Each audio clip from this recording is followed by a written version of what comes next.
For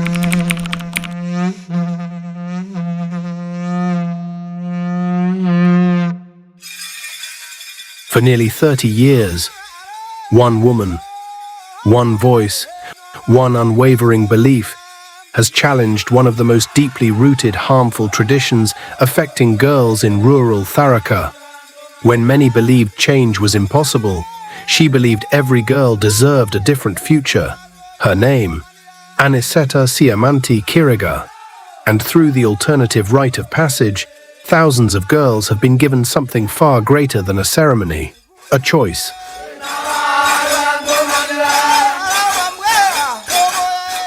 My name is Red Wanja. I work for the Tharaka Women Welfare Programme at the Department of Community Outreach. I'm a senior community outreach officer in the organization. Last year, we had a target of 500 girls, and we managed, or we scored 100% plus. About 521 girls were enrolled for the ARP program, but we achieved that number because of Zara community awareness meetings that we carried during the whole of last year, because we work with other stakeholders in the community. And we have another group in the organization that we call the Adult Information Centers, where the mothers meet, because we know the mothers are the custodians of the girls. These mothers help us recruit these girls.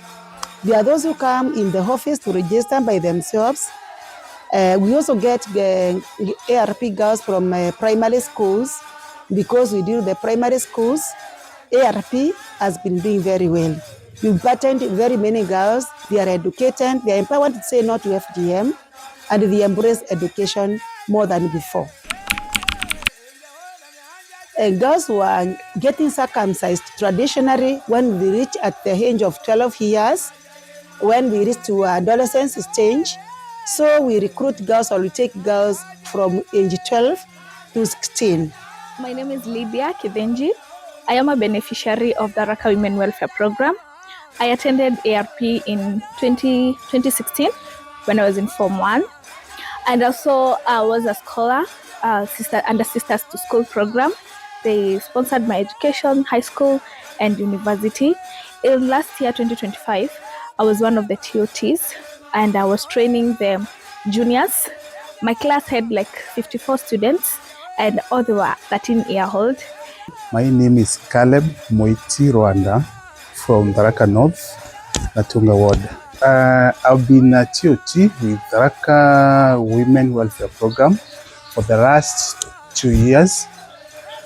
It has been a nice experience working with young girls and trying to train them out now to be adults and how to fit to the community after maybe school and other things that happen in the community. Okay, I'm so happy to report that the girls was recruited for 1 week. They reported on 23rd and they were checking out on 28th. Actually, on 23rd, when they were reporting, because we had a pre-arrangement, we organized ourselves on how to receive the girls. So the girls were being brought by their parents. There are those who were brought by their relatives. The office was very much equipped, because during the reporting day, we are expecting to have the list of the girls who are registered. By 4 p.m., the compound was clear. No one was coming, and the entire reported. We knew we had a big number. We had a mandate to check which institution could accommodate this big number of girls. So we ended up collaborating and partnering with the Tharaka Boys and Boys School. It could accommodate the 500 girls, because they had enough beds and it is spacious. The classes are enough. On Sunday, that's when the students, the girls were reporting to the facility, right? Yeah. And so we welcomed them, the registration, getting to know my students. Even before the classes began, I already knew some of my girls because they were very jovial, and as usual, they were curious. What are they coming to learn? And even before the day comes on Monday, they're already asking me, what are we coming to learn? What are some of the foods that we will be having? Where are we going to sleep? Of course, the curiosity, it was there. Yeah, but we got to guide them, and it was fun, you know. Last year was a bit tricky. We had a big number of ladies that we are supposed to train and coach. I would say it wasn't a bad experience because the bigger the challenge, the better lessons you learn as a TOT. Sharing some of the information, we had to be very, very friendly to them so that they will share some of the experiences they have. And to me, it wasn't difficult. From the experience that I got from those young ladies, we need to train our ladies much better because you realize they have the urge to know much about life and how to move around as young ladies. And the more we train them, the better for them because they get experiences. We talk about how life used to be those old days and the lives that we are experiencing these days. So it's a good experience for them and for the TOs too, because we get stories from them, how they relate with one another, how they go about their schools, and from school outside here, how the world is. It's a good experience. Okay. The experience, first it was a challenge because I felt these girls are coming with a lot of expectations. And being that they're they're in the adolescent stage, you must be very cautious with what you tell them. Some are exposed, yes, and others are so innocent.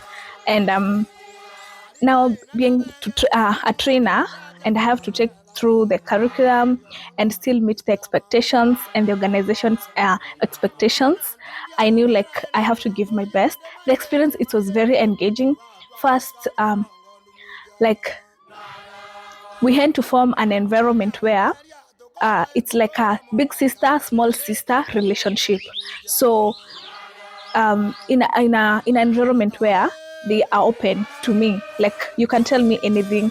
I'm not the age of your mom, so I'm not taking it anywhere. I'll help you as a big sister. And they really bought that idea because they really told me a lot. They were free. They were asking every question, asking for all type of advices. Yeah, so the big sister, small sister relationship really worked for the girls. Because girls comes without knowing anything, first and foremost, we have something that we call pre-test. A pre-test is to examine or to engage the knowledge and the understanding of the girl before they are taught. After that, now the lessons start because the lesson was starting the next day after the pre-test. Then the girls are taken through the introduction of ARP and why ARP and not FGM. They are taught on human anatomy and reproductive health. Remember, these are the growing children. They need to know about their reproductive health. For the 5 days, okay, we had the curriculum to guide us, but first I had to make girls understand why we have ARP and why it's under the Tharaka Women Welfare Programme, and the vision behind ARP and what the executive director had when bringing ARP on board. So that was the main objective of the classes. But even with that, I had to make girls understand that they're girls when it comes to confidence. Seeing those girls gain confidence day by day, it was very much motivating for me. About personal hygiene, women empowerment, our country, the girls to know their rights. Basically, you being an empowered girl. Yeah, because they say, I remember even some examples we used to give. I used to give them were the examples that we were given back then when I also attended ARP, because nothing has changed. We as TOTs, we must first of all start with planning, what we call action plan for the days to take. It's a bit tedious because every class has to start at 8 and ends around 4:30. With everything that is supposed to be done and teachings, we have topics to cover, we have a curriculum, and it's a quite a good kind of experience, because it also opens your mind on how to relate with these young girls, and you must be able to understand them so that you can be able to teach them. First, I used to report at the venue at 8 a.m. Met my girls. First they would compliment my outfit. Before I even say hi to them, they would compliment my outfit. I would also compliment them. They were looking very shiny, very happy for the day, and ask them about the breakfast, how was their dinner, the complaints they had. And let me tell you, these girls were experiencing some of the foods for the first time. Some of them were like, we had smokies last night. I didn't love them. The porridge was too sugary, which was less sweet, and okay, depends on the day. So I would take such complaints or compliments from the girls before we start the classes, and then recap from the previous day's exercises or what we learned. Get to know whether they're understanding and what they didn't understand. They tell me the discussions they had with their fellow girls in the dormitories. That session would take like 15 minutes before the formal classes begin, and the discussions they end in the dormitories, because I know they were discussing. So I would ask them, what did their fellow girls tell you? And they tell me what they were being taught in other class that I didn't tell them. Or they tell other girls what we taught them and they were not taught. So that experience for the first 30 minutes. From there, we would have the next topic or the topics that prepared for that day before tea break. And then after tea break, I would hand over to the next facilitator, or depends with who started. And then the next facilitator takes over. But we would have another lessons and questions and answers session where they were asking the questions and we were answering them. And this part, the Q&A part, they really loved it, because they would ask even questions outside the topic that we were discussing at that point. Then they break for lunch, and lunch depends. It was the lunch would start at 1 to 2, and then in the afternoon hours we would have like a discussion, group discussion or presentations to build the confidence for the girls, and we would end our day at 4 p.m. The last day, that is the 28th now, it is the graduation day. We involve the parents of the girls, and there are other people, another sector, or the people that are called mentors who come for the girls this day. The mentor is in charge of guiding and directing the girl. We had more than 2,500, that is 2,500 participants who were involved in celebrating the girls transitioning to childhood to adulthood. We had also other stakeholders. We had also big people who were coming to support the graduation during that day. The parents celebrated. There were songs that the girls entertained. There were entertainments from the parents. We had a cake that was cut that day to crown the celebrations. And during the graduation day, there are those people who came in to motivate the girls. Like we had a role model. We have a role model. We had a guest that is the national chair, Mandroya Wanawake, because she is also a mother and also a girl. Even the tents or the shades that we provided, people came that even it was not enough. It was a wonderful day. And after the graduation, then there was a declaration from the parents, the office, and the mentors. Then after that, the girls were taken home joyfully. Yeah. Nice. From there, we would start preparing for the graduation day. And for that, we had composed a chorus for the girls, so they would practice. Every class and their own presentations, depends with the TOTs. Some would do chorus, others they composed songs, but for our class, we did a chorus. Yeah. For the graduation day, it's like everyone, when you're graduating from something, even from school, it's a big day. And it's like so much anticipated from the first day you step in school. So even for them, from the first day they stepped into that venue and start the starting of the classes we would prepare for the graduation day. I would ask them, how do you feel about the graduation? And they tell me they can't wait to meet their parents and tell them what they have learned. And we would even ask some of the girls to tell us when they go back, or what are you going to tell your fellow girls, or the people coming for the graduation. If they ask you, for the 5 days that you've been here, what have you learned? And they will tell us. That is one thing. We would prepare them for the graduation. Another thing is now the practice for the entertainment part.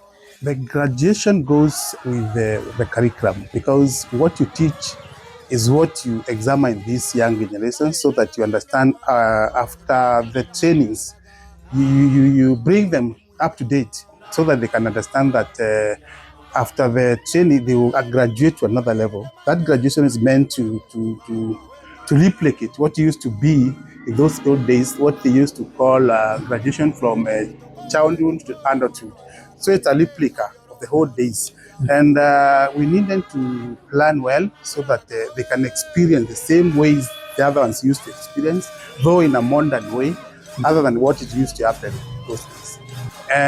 For presentations, we have to prepare them. We have to train them on how to do their call of asses, dancing, good presentation, talking to the parents, experiencing with the new visitors are coming. And we empower them now to be courageous, so that when they go out and there, they will face the world as courageous people. And some of our theme is to encourage them to understand they are not worse than what you used to have those old days. They are better than them by far. So those are some of the presentation, and the theme has to be like that. First of all, we must make it look like it's their own. It has to come from them. They go and organize a poem. They plan it themselves, so we guide them so that we can make the poem look better. Where they are busy, we bring them back to the poem. So it's an experience that is purely guided by them. Ours is to guide them. From what they bring to us, then we guide, we hand, we reduce, or we put what we think is more better from what they brought to us. So it has to come from them. Okay. Yeah.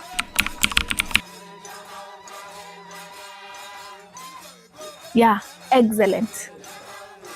I loved every detail about the ARP 2025. Seeing those girls in the uniforms, they were very excited. The performances, I know, like, it was very good. Even the turnout from the parents or the visitors, it was such an experience. And being part of the TOTs, it was very exciting to be part of such great team. And the girls were in good numbers. And even we didn't have any cases along the week as we had the girls, you know. And you understand, dealing with teenagers, it's kind of difficult. But for us, it was a smooth one. Yeah. So I loved the experience, and I loved ARP 2025.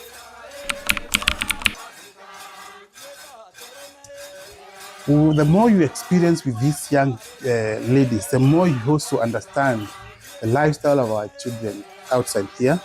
And I would urge the community to let these young girls come for these trainings. It will help them understand the world better than they are. Some of the girls, after they change their environment, there are those who start menstruating immediately, and we come without pads. Some are not aware of what is happening.